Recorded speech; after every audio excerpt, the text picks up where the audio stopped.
நான் குண்டா இல்லை, ஸ்மோக் பண்ணல, ஆல்கஹால் இல்லை, சுகர் இல்லை, பிபி இல்லை, எனக்கு ஏன் ஹார்ட் அட்டாக் வந்து? எந்த வயசில் ஹார்ட் அட்டாக் வரும், இந்த வயசில் வராது.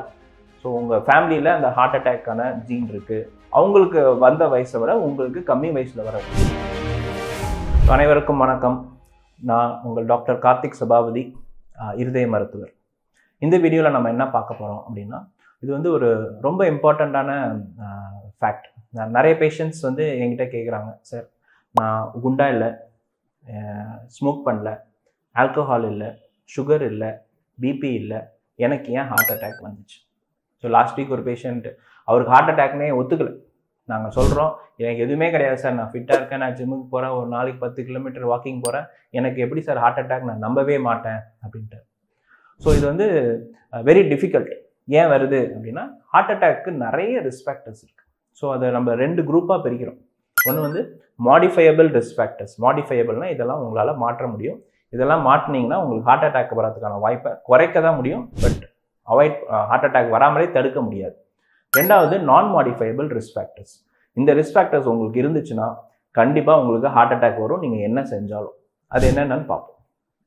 So first modifiable: BP, sugar, cholesterol, smoking, alcohol, sedentary lifestyle, stress, obesity.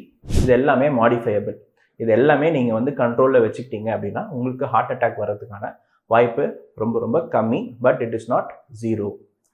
So what are நான் மாடிஃபையபிள் ரிஸ்க் ஃபேக்டர்ஸ்? ஸோ முக்கியமான ரிஸ்க் ஃபேக்டர் ஏஜ். இந்த ஏஜ் பற்றி நம்ம டீட்டெயிலாக பார்ப்போம். ஸோ இன்னொரு கொஸ்டின் என்னென்னா, எந்த வயசில் ஹார்ட் அட்டாக் வரும், இந்த வயசில் வராது. ஸோ எந்த வயசில் வராதுன்னு ஒரு வயசே கிடையாது. Anything is possible in medicine. So அது மாதிரி யாருக்கு வேணால் எந்த வயசில் வேணால் வரலாம்.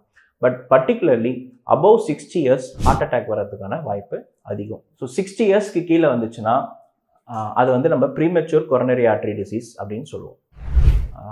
பட் ஸ்டில் உங்களுக்கு இந்த மாடிஃபையபிள் ரிஸ்க் ஃபேக்டர்ஸ் நிறையா இருக்குது அப்படின்னா உங்களுக்கு ஹார்ட் அட்டாக் சின்ன வயசுலேயே வர்றதுக்கு வாய்ப்பு இருக்குது. நீங்கள் எது சார், எந்த வயசில் சார் நீங்கள் இது வரைக்கும் கம்மியாக பார்த்துருக்கீங்க அப்படின்னா, என்னோட எக்ஸ்பீரியன்ஸில் நான் ஒரு 20 வயசு பையனுக்கு ஹார்ட் அட்டாக் வந்து பார்த்துருக்கேன். 25 வயசு ஒரு பொண்ணுக்கு ஜஸ்ட் டெலிவரி முடிச்சு ஒரு 2 இயர்ஸ் கழித்து ஹார்ட் அட்டாக் வந்து பார்த்துருக்கேன். ஸோ எக்ஸ்ட்ரீம்ஸ் ஆஃப் ஏஜஸ் நிறையா வந்திருக்கும். 80 இயர்ஸ் 90 இயர்ஸ்லேயும் ஹார்ட் அட்டாக் வந்துடும். ஸோ ஏஜ் வந்து ஒரு முக்கியமான ரிஸ்க் ஃபேக்டர். இன்னொரு ரிஸ்க் ஃபேக்டர் என்னென்னா, சப்போஸ் உங்கள் அப்பாக்கோ அம்மாக்கோ இல்லை உங்கள் ஃபேமிலியில் யாருக்கோ ஒரு ஹார்ட் அட்டாக் இருக்குது அப்படின்னா, ஸோ நெக்ஸ்ட் ஜென்ரேஷனில் அவங்களுக்கு வந்த வயசை விட உங்களுக்கு கம்மியாக வர்றதுக்கு வாய்ப்பு இருக்குது. ஸோ அது வந்து ஒரு ஜெனட்டிக் ப்ரீடிஸ்போசபிள். ஸோ உங்கள் ஃபேமிலியில் அந்த ஹார்ட் அட்டாக்கான ஜீன் இருக்குது, அந்த ரத்த குழாயில் கொலஸ்ட்ரால் படிகிறதுக்கான ஜீன் இருக்குது அப்படின்னா, அவங்களுக்கு வந்த வயசை விட உங்களுக்கு கம்மி வயசில் வர்றதுக்கு வாய்ப்பு இருக்குது. கண்டிப்பாக வரும்னு நான் சொல்லலை, but you should be very very careful. So நம்ம நிறைய ஃபேமிலியில் பார்த்துருக்கோம், சார் எங்கள் அப்பாவுக்கு வந்து 60 வயசில் வந்துச்சு, எங்கள் அண்ணனுக்கு 50 வயசில் வந்துச்சு, எனக்கு 40 வயசுலேயே வந்துருச்சு, அப்போ எங்கள் பசங்களுக்கெலாம் வருமா அப்படின்னா வரத்துக்கான வாய்ப்பு அதிகம். ஸோ அவங்க எல்லாமே வந்து சின்ன வயசுலேருந்தே இந்த மாடிஃபையபிள் ரிஸ்க் ஃபேக்டர்ஸ் எல்லாம் கண்ட்ரோலில் வச்சுக்கிட்டு அடிக்கடி டாக்டரை போய் செக்அப் பண்ணிவிட்டு நல்ல ஒரு ஹெல்த்தியாக எக்ஸசைஸ் பண்ணிவிட்டு உடம்பை ஃபிட்டாக வச்சுக்கிட்டா இதை நம்ம திருப்பி போஸ்ட்போன் பண்ண முடியும். ஸோ வேறு என்னென்ன சார் நான் மாடிஃபையபிள் ரிஸ்க் ஃபேக்டர்ஸ்?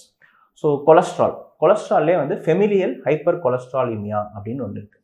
ஸோ அது வந்து ஒரு ஜெனட்டிக் டிசீஸ். ஸோ உங்கள் கொலஸ்ட்ரால் லெவல் வந்து 190க்கு மேலே இருக்கும்.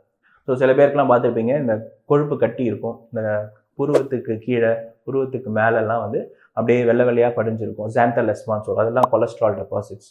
அப்புறம் டெண்டான், இங்கே முட்டிக்கு கீழே ஒரு கொழுப்பு கட்டி மாதிரி சொல்லுவாங்க, ஸோ அதெல்லாம் வந்து டெண்டான் சாந்தோமா. ஸோ அதெல்லாம் இருந்துச்சுன்னா உங்களுக்கு ஹைப்பர் கொலஸ்ட்ராலிமியா அப்படின்ற ஒரு வியாதி இருக்குது. ஸோ அந்த மாதிரி இருந்துச்சுன்னா உங்களுக்கு ரொம்ப சின்ன வயசுலேயே வரும், 20-30 வயசுலேயே கூட ஹார்ட் அட்டாக் வரும். ஸோ அதனால் உங்கள் கொலஸ்ட்ரால் டெஸ்ட், உங்கள் அப்பா அம்மாவுக்கு யாருக்கோ கொலஸ்ட்ரால் டெஸ்ட் கொலஸ்ட்ரால் இருக்குதுன்னு தெரிஞ்சால் நீங்கள் சின்ன வயசுலேயே கொலஸ்ட்ரால் டெஸ்ட் பண்ணி அதை வந்து நீங்கள் பார்த்து அதுக்கேற்ற மாதிரி வைத்தியம் வரும். இப்போ இந்த ஹைப்பர் கொலஸ்ட்ராலிமியாவுக்கு நிறைய அட்வான்ஸ்டு மெடிகேஷன்ஸ், இன்ஜெக்ஷன்ஸ்லாம் வந்துருக்கு. கொஞ்சம் காஸ்ட்லியாக இருக்கும், but still they are very effective in reducing cholesterol levels and risk of heart attack.